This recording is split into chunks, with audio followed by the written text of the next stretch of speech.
uyise umuntu postile igama lenkosi uYesu okwakuyifundisa isazi kaThixo alikuwa igama lenkosi wesibandla kuphela lithi igama lenkosi uYesu. Amen. Amen. Amen. Amen. Mani balapha. It's nice to be here. Amen.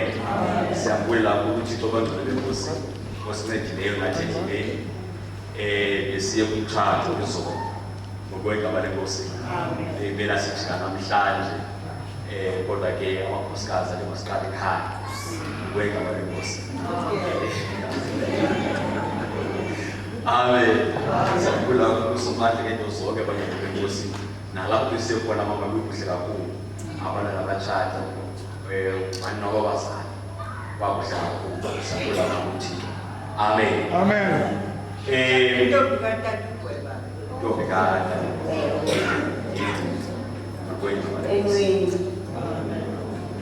Sebulela mfundisi nyobenza kuhle nasemzini akhe babona uba uvelaphi lo mntana bangadlali ngayo. Nkosi kakhulu mntana sabona.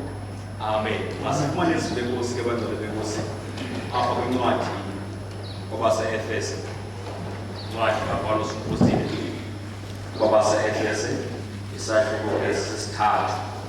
Sofunda khona amavesi ke amabili okanye amathathu. Then nakwincwadi kaDaniel isahluko sesibili sofunda khona nje amavesi amabili khona. Daniel chapter 2, incwadi kwabase-Efese chapter 2 kwatsho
chapter 2 asifundele amavesi amabili kusukela kuverse 29 kuyotsho kuverse 30.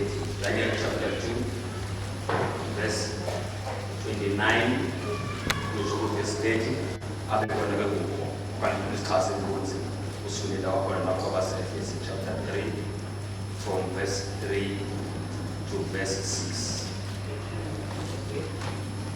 Daniel chapter 2 verse 29 and 30. Wena kumkani izicabango zakho zathi tyaba kuwe esililini sakho zakuya kubakho emveni koku. Lowo ke uzitshilayo imfihlakalo uyakwazi okuya kubakho. Mna le mfihlakalo ukuyitshilelwa kwam akungenxa yakulumqondi ngabandi nabo ngaphezu kwabo bonke abaphilileyo. Kungenxa yokuze aziswe ukumkani ukutyhilwa kwalo uzazi izicabango zenhliziyo yakho. Efese chapter 3 beginning from verse 3. Verse 3 to verse 6. Okokuba wandazisa imfihlelo leyo ngokotshilelo njengoko sendibhale kade ngokufutshane, enothi ngoko nakulesa nibe nokuqiqa okwam ukuyiqonda imfihlelo kaKristu. Ababengathanga kuzimbi izizukulwane bayaziswe oonyana babantu njengoko bayityhilelweyo ngoku abapostile bakhe abangcwele nabaprofeti bakhe ngaye umoya, eyokuba iintlanga zizindlalifa nathi zikwa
zabantu bakho ngegama likaYesu kwenzekile.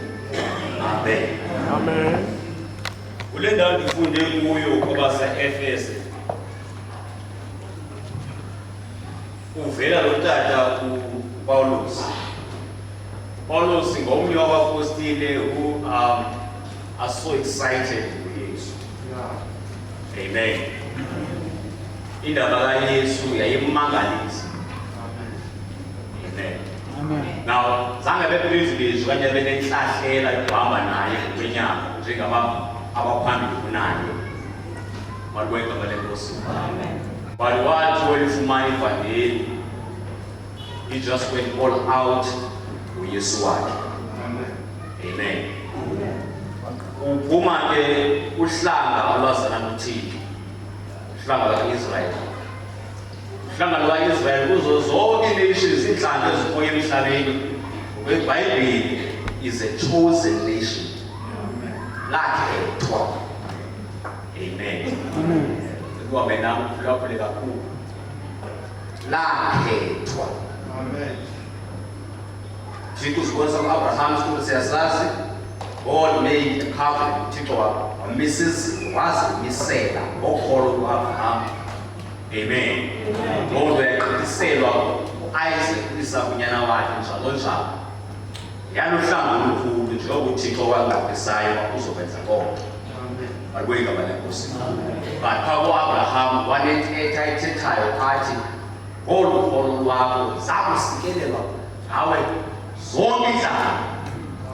Waziwe njengoyise wamakholo. Now, inzala yakhe uyo, which means lenyama, waphuma usapho lwakaSirayeli. Igama lenkosi. Abuya kubo becela sithunywa ukuthi igama lakho liyatshintsha kuyo, no longer nguJacob, wazwa nguYakhobe, igama lakho liba nguIsirayeli. Amen. The chosen nation. Igama lenkosi. So yonke into eyenzekayo ukuzalwa kwabantwana phaya bazalelwa phansi kwe-covenant. Noba kubo phaya abakholwa abanye, nobanye bayakholwa kodwa aba bantu iso likaThixo likubo ukuba bakhethiwe. Amen. Igama lenkosi. Hambeke iminyaka bamhluka uThixo endleleni sayazi yonke into but uThixo kade kwasiqalekeni enecebo kufuneka kusakelise ipromise yakhe through Abraham ukuthi zisikelele ngaye zonke inhlanga malibonke igama. Amen. uYesu uthi intokazi ethila nayo emquleni uthi usindiso, salvation, which is of all nations, uncedakala kwabantu bonke emhlabeni, akuphumi kwenye indawo, uphuma kwiJews. Amen. AmaJuda ayinhlahlela okanye ayiphathe and ka-Israyeli. Igama lenkosi. So no matter abantu bazobona njani iJews zenze oku, amaJuda enza oku, i-salvation was keyed, was set by iphuma insindiso kwindlu kaYuda. Amen. Yesu uzalwa ngokwenyama uphuma kulomzi. Igama lenkosi. Amen. Kwexesha wabonakala etempileni efundisa ekhonza uThixo, abanye abaqondayo babona ukuba lo Messiah. Amen. Thina umdala phaya kuzazolongo betshayelela ngosathi umuntu owambonayo esemncane wabona insindiso through ukuthi lo umiselwe ukusinda kwabaninzi. Amen. So uThixo yena akafani nomuntu, akalibalitika. Uba imimisela izokwenzeka kanjalo, izokwenzeka njalo xolo kusibalwe nayo. Bayibheka abantu abasibabonayo bevela ngabantu abaqondayo, abantu abanolwazi. Amen. I-blessing kaJob ihlale kubo because they read these scriptures. Kubekho abantu abangaqondiyo but inceba kaThixo ibenzeleyo noba baziqondi izibhalo ezibhaliweyo. Amen. But ibe inceba ekhokhelayo. Amen. Now uYesu vele kwakhe eze uzalisekisa idika likaThixo. Amen. Abantu besekukhosini ngelaa xesha, abantu besekulawulweni eburhulumenteni belaa xesha zange bamamkele uYesu. Waqhubekela eshumayela uphilisa abantu, senza yonke loo nto leyo, but abantu benga-understandi because ayophatha ipaseli ye-council ephetheyo esihlaleni badlalirohlo. Amen. Wayephuma pha enze intando kaThixo okanye ashumeze abantu, ashumeze ngoquko, uxolo uhlelo lezolo. Amen. Okanye in fact when he portrayed xa ithetha indaba yakhe ukuze babili uthi iBhayibhile ekubanjweni kaYohane who was before him as a prophet wabanjwa ufaka entolongweni uthi sebabili uthi guqukani ke ngoku ngoba ukumkani. That's how he preached. Amen. Babazuku usondele. Amen. Kwengoma lenkosi. Ukufa kwakhe uYesu, then the whole doctrine ephakathi kwabapostile ababelahleli naye xa beshumayela abantwini abeshumayela uhlelo lezolo lenguquko. Kwengoma lenkosi. Sekuthi abantu bayabakholwa kule nguquko nale gospel eshumayela ngabapostile babe part and parcel ukumkani. Manipile le ndawo. uYesu ngelaa xesha lakhe esenyangeni noxa ephuma kwiJudas abaninzi kubo because there was a council abantu balawuleyo kwelaa xesha nabantu abane-connection norhulumente welaa xesha nabantu abafuna ii-privileges izimali nezi-incentives urhulumente welaa xesha they cared less about ii-scriptures thini. Amen. So uYesu mesiya wabo kwesithembiso xa ekhona zange bambone because iipositions abakuzo zize ngengqondo namandla abantu bakhohlwa lizwi lozasengakwayo. So when the Messiah walks the streets xa uYesu apha esitalatweni kusenzeka izinto ezingumangaliso instead bamkele bamthixela. Amen. Okanye abamfuna badisgusted nguye. iBhayibhile kuyindawo uthi bonani lo muntu ulandela ngabantu abaninzi. So there were meetings ngaye because where he is abantu bebetsalwa kuthini babe lapho uYesu akhoyo. Second, i-miracles zisenzeka abantu bekhululeka kumandla emimoya engcolileyo negunya likaSathane. Abantu baqala uku-experience ukumkhoza uThixo ngendlela entsha hayi ngendlela yokunqula kudala. Both abaphumayo kulo ngoba unqula kudala lurayithi bona bani ndandingabenzi umntu onqulayo andibaniseke. uYesu sebona iBhayibhile wabonakaliswa le nto unyana womntu onyana kaThixo ukuze akuyithathithe imisebenzi yomnyama. Yesu wahambile emhlabeni eshumayela efundisa and so he was challenged nabantu abafuna ureserva iipozishini zabo kwigunya lolawulo because i-preaching yakhe yayikumkani obahlukileyo kunobukumkani obungquba ngelaa xesha wayekhetha izinto ezahlukileyo kwizinto abantu abaziqhelileyo. Wayekhetha uhlobo lokuhlala olwahlukileyo kwindlela abantu behlala ngayo. Wayekhuthaza ububele obahlukileyo kunobubele abantu abaqhelileyo because kukhona ububele kubutshomi, bube khona ububele bu-authentic, ububele besazela. Mfesana uYesu wayidemonstrate loo nto abantu so batsaleka kuye ba-interested kuYesu. Loo nto yaphazamisa abasemagunyeni kwelaa xesha bamenzela iyelenqi basebenzisa ezi-scriptures uba no akho mntu ngunyana kaThixo. Amen. Batwista izibhamu because they didn't want to accept ubuYesu sekhona. Loo nto yandidisela uba uYesu abulawe kanti yonke loo nto isecebeni likaThixo. Isecebeni likaThixo nje endiyithandayo during the process i-expose inhliziyo yomntu. Amen. Ngoba inhliziyo ngumkhohlisi. Uthi uBhayibhile indawo wena umileyo susuzigwadisa ngokuma kwakho okungonzakala kodwa. Amen. That is when xa sikhonza funa sibe submissive kumoya oyingcwele. Ungami ngamandla akho. Ume ngoba uThixo ekunceda. Uye ufise ukubona usibuza impilo uthi kunzima kulo uThixo undithwele sithwelwe.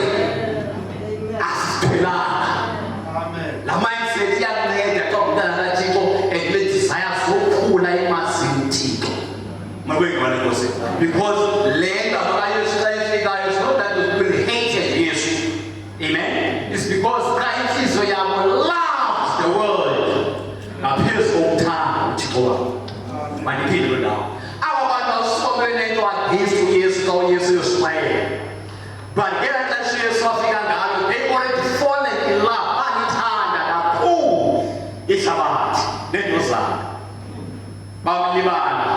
uThixo nezwi lakhe. Amen. That led babambulala uThixo wabo. Malibonke igama lenkosi. Naw kweqala uziva kahle kwabasevana. Kweqala uDaniel.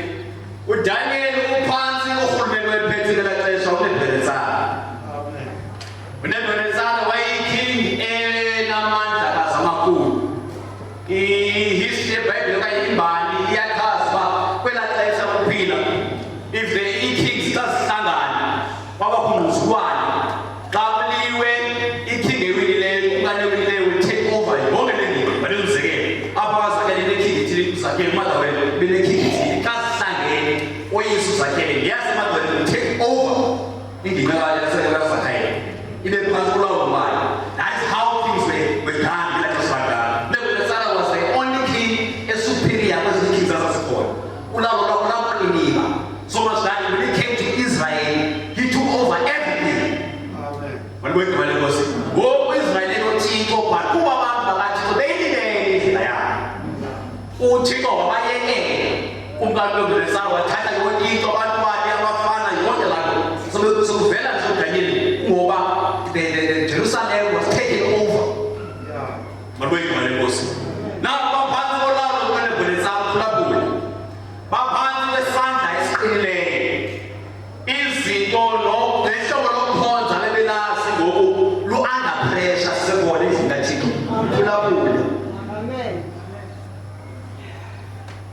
Usicele.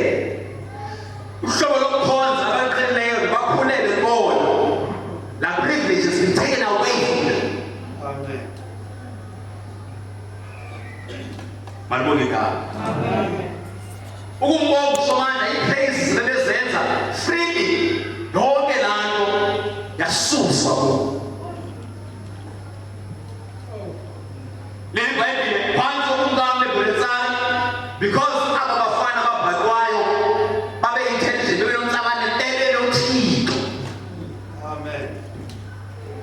Kodwa ufuna kubantwana beHebrews abakrelekrele nabaneskills ezithile aba-intelligent baze kwibhotwe kakumkani phaya zange baphathe special batreyinwa basuse namagama abo bayigqoka mthetho usibonise nje lisuse igama labo usibonise yileli igama elingu-Alfred. Ne-language Xhosa isatshintshwa for example isiXhosa yatshintshwa ilanguage the language bebeyithetha they were taught a new language. Yonke loo nto ya-infiltrate yafakwa kubo uba baziqhelanise nokuphila kwimeko abakuyo ngoku. Abanokwenza umsebenzi. The city is guarded, yonke into right, yonke into they are in the bubble. Bakandawo akhona abayenza they have to adapt kwimeko yokuphila yaphaya. Now iBhayibheli lithi noxa kunjalo these guys for example uDaniel endlini yakhe ifestile yakhe ejongene straight neJerusalem ejikisiweyo. Amen. Noba zikhona ezinye izinto anomdla anefreedom yokuzenza zisusiwe kuye but leyo uThixo wayibamba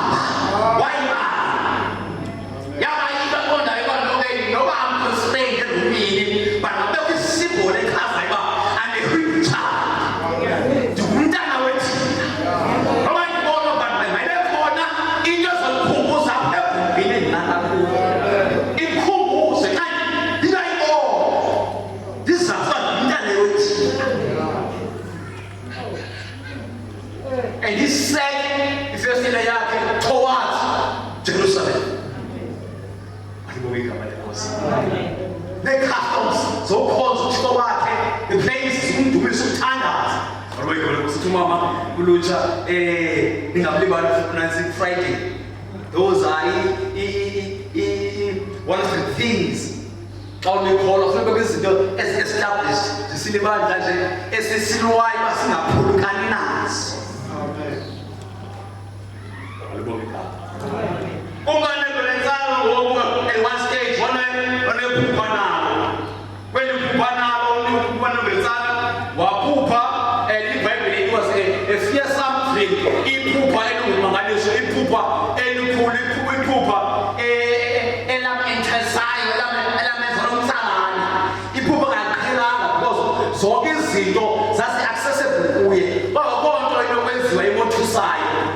Because umuntu xa enepower une-access into zonke.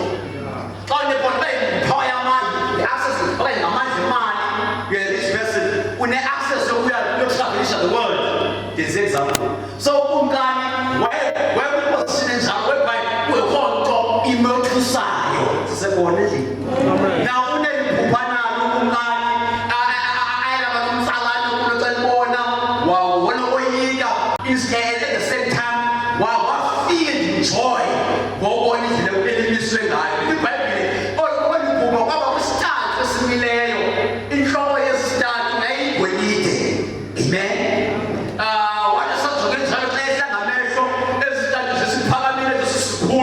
Isifuba saso isilivere. In other words, le umbono omhle obalasileyo obonayo. Gold, silver, esinqeni ilubhedu. The Bible says ilubhedu imilenze le i-iron. Ngoyibona because insimbi kulobona. So it's one statue looking like a man. Ngoyibona because but every statue in makeup yaso yahlukile. Inhloko igolide, isifuba isilver. And then ilenze ibe insimbi phaa ezivaleni ezinyaweni iyinsimbi elisene nodongwe. Wathi sengijongile excited and filled by this splendor, ethabathe kakhulu suka kwaphilitshe elibonakalayo liphuma entshaleni labetha ezinyaweni. Walasenjalo njalo ithathitheka umbono wesithathu wapholapsa wasiphisi. Walasenjalo njalo kwakumoya othatha iipieces ezi wabetha saphinde sabonakala suka elalitshe limileyo layitha enkulu. Wavuka ngoku asixwalisise khawuzeni nhlobo ukumkani yini bendisaenjoya lo mbono ungaka ingaba sifuna ukuthini ezinto immediately because ebukumkanini any place that has power has kuba khona imfihlelo ezithile umzingamo ostrobo omangazo. Amen. Amen. Umzomkhulu uba nesecret yawo omangazo. Uba ufundisa mina ubile bazibonayo because ufuna kumise umzi. Amen. So immediately ukumkani wabiza kuye uba kuziswe osiyazi abavumisi i-magicians izinto ukumkani amengazo. Because ezindawo ezibona nezinto ezinto ezibona not everything is legit. Bakhona abantu abamengezinto kanti haleluya. Ngoba imizi ngaminye iyahluka ngendlela emile ngayo.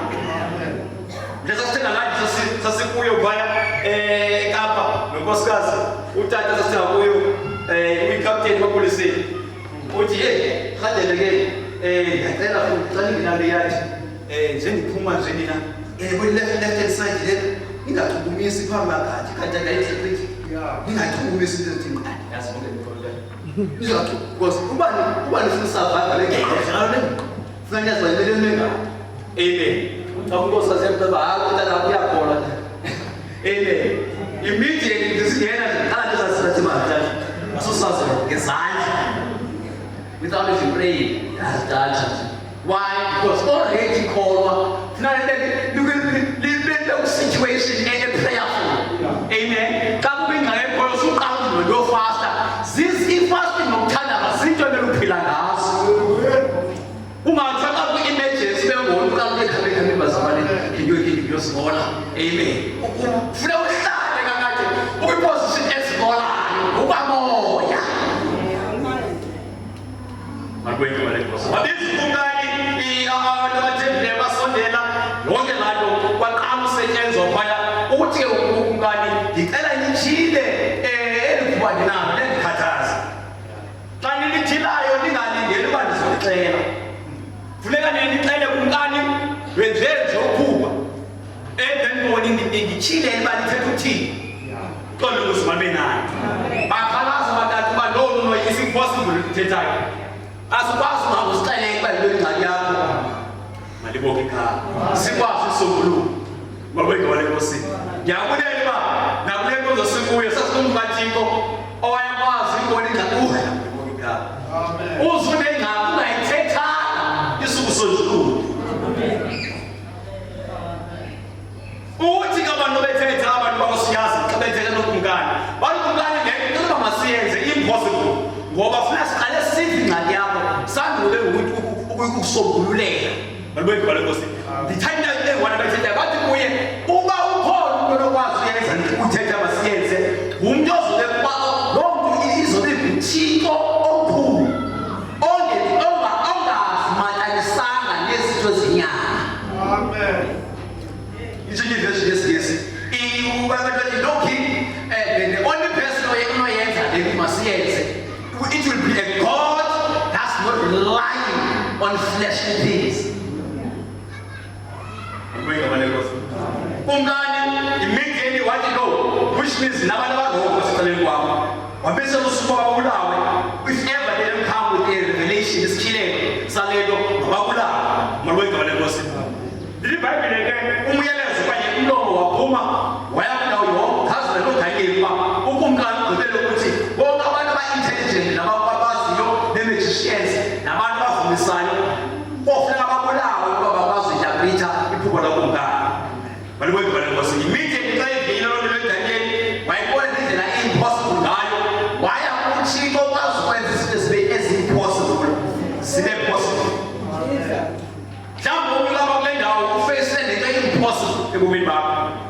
Ukhona uThixo okwazi ukushintsha into impossible itsho yazeka impossible. Sikhoze uThixo njalo. In fact, that was the first thing uDaniel ayithetha kumkani xa evula umlomo ethilele kwenguThixo ebonile ukuthi uthi kumkani ukhona uThixo osemazulwini okwazi ukushila imfihlelo. Ngoba mna ndinelevel iskilo kumkani andibonana ngithuthe negama igama lamasekelo lasekhaya. Malibonge igama.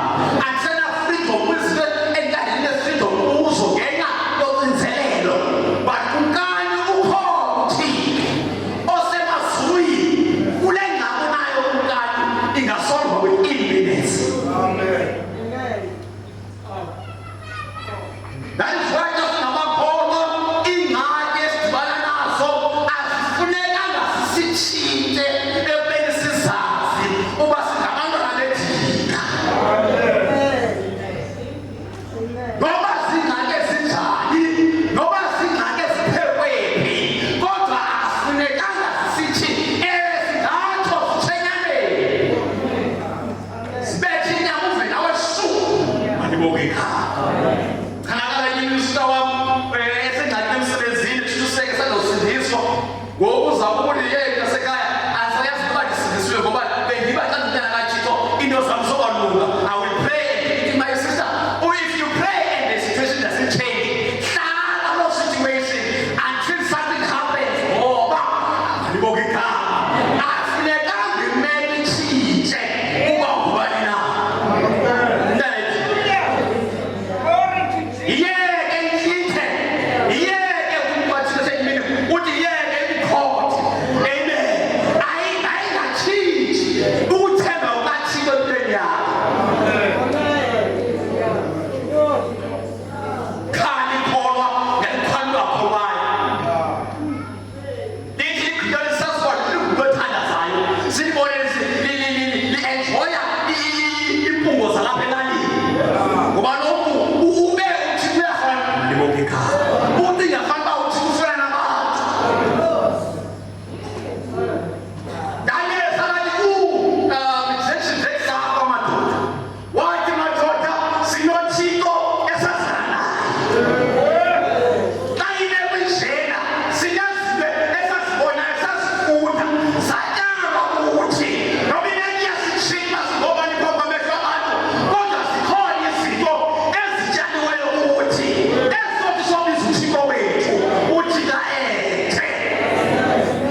Israyeli abantwana bakhe bangena noba bavuthe emoyeni noba abakholwa, but because kwenyama bangabantwana oluhlanga naye phansi phase kobe selaphi kuthi thina bethi Israel wakhethwa. The Bible says was a chosen nation. Leli Bible incwadi kaJohane bonke abamamkelayo abathuza uYesu, bonke abamamkelayo wabanika igunya. So when it comes to privileges, the protection nokuhoya kuThixo, so beselaphi thina bakamoya.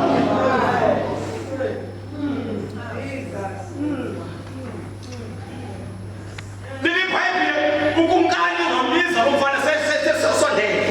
uDaniel wafika khona wamchazela ngokuthi he will be able ngoSumothixo and lento azoyenza uTulo lofana uDaniel akazoyenza because of his skills ezibonwe apha Babylon. Akazoba babo kumkani because ekufana omhle onyubana asekho webafana. Lento azoyenza akazoyenza because scholarly nobo intelligent kakhulu. Masiye kanti manje swasta. But uzoyenza ngoba esazana noThixo. Wazuthixo wathini isibaphakathi kuba besazana. Yethu kubalekile ukuyinorisha nokuphatha kakuhle udlela kakhulu uThixo. Ukuzuthixo akwenzelele because uhleka ukuthathana Daniel because stand because ekwazi because of the abilities. Wama kube noThixo menzilelayo. Ibabonza ukuphuma kule ndawo othi noThixo menzilelayo. Hlobo lempolo elithi noma liyaphakathi amehlo ngabantu uthi emkhosini I know I'm gifted but yeah ngenzelelwa.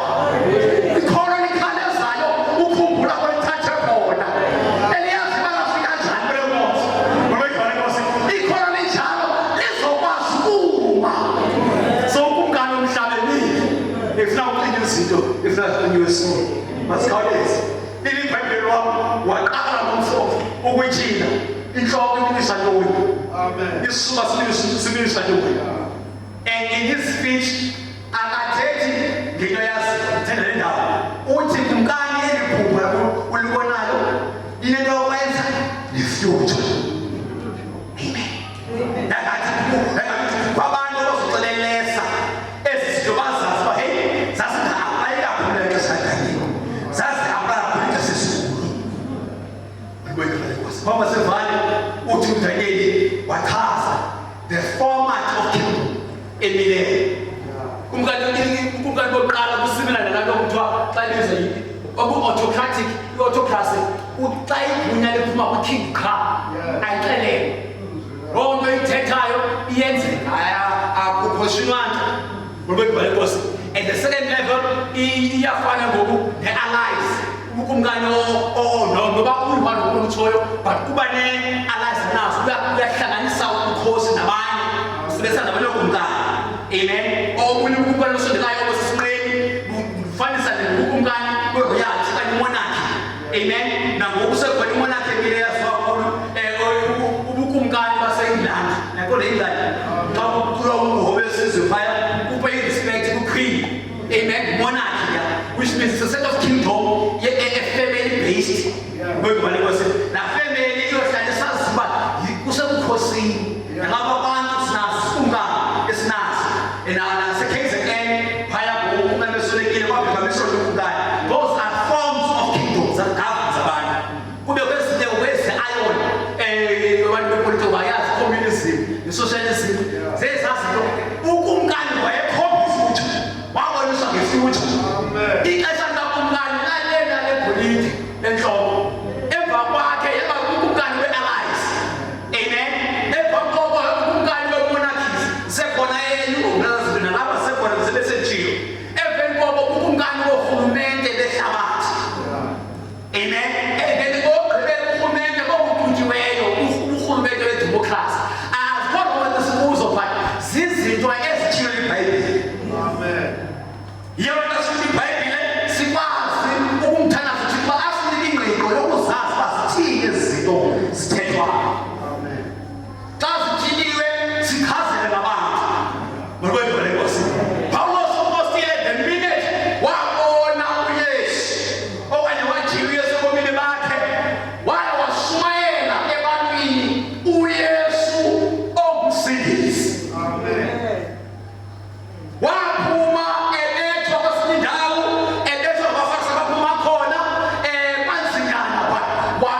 Barweka Nkosi. Thina samamkela. Unithatha ngabanye abantu bayathuka abanye bayalekisa. Kodwa le njongo ivangeli emhlabeni. Igqibile izwi. Amen. One stone has become like a mountain. Amen. Kweli xesha nje abanye abantu nje besahluthana ngobukumkani balapha nezinto zalapha. Amen. Nawe umuntu usemhlabeni bazaziwe uba ungowesu. Amen. Yes, responsible. Now we know what was the bad for vote because the citizen is responsible. Amen. No time no responsible because alike. Sana guys ba to kwezile we thobeka enze into bayisi. Kodwa ngoba kunjalo wayezazi ba umntana wethi. Amen. Vote Nkosi. Ba ithemba lakho manje ukuthi kathi. Izinto zakho aziliwa yithi ndimntana ethina njena sizobuya into zakho. Ngoba ndimntana wethika. Amandla okumanga endimanga wenkolo awaphumi inyama nasegazini. Akuphumi emhlezeni bam. Uphuma kumoya kaThixo. Ndinjena ngumoya kaJehova. Undiphelile. Mntana ethika. Mntana ethika. Bazalwane iBhayibhile akabonakali. Into sowazi. Hayi akabonakali. Ungathi noma usuzwana bakabonakali. There is a day that is set for abantwana bakaThixo. iBhayibhile ngokubhekisele kubo indalo nayo iyaqina. Ziyeke i-scientists zithethe nge-ozone layer ne-climate change. Indalo iyaqina. Ilindele ukushintshwa kwababekezelayo. Xa sithandaza sidlali, sithandaza manyani. Amen. Xa simcenga uThixo sidlalisi, simcenga manyani. Xa sihlambulula iingubo zethu, abanye bethemba bazenza ibulo. Abafuni kwabo bengekho lento kuyo. Xa ulikholwa, ulilehle esonweni ngothi abanalo lithemba babonakala bakhe. Uma lusomkhulu basenza Barweka Nkosi. Ngaba umsindo waphithwa. Iko wethu alikho lapha. Lisekhaya. Sikhona manyani letho. Sikuyo manyani. Ungasikhatha lesimizi. Kodwa leyo masikuyo esiyazana nokuthi khaya.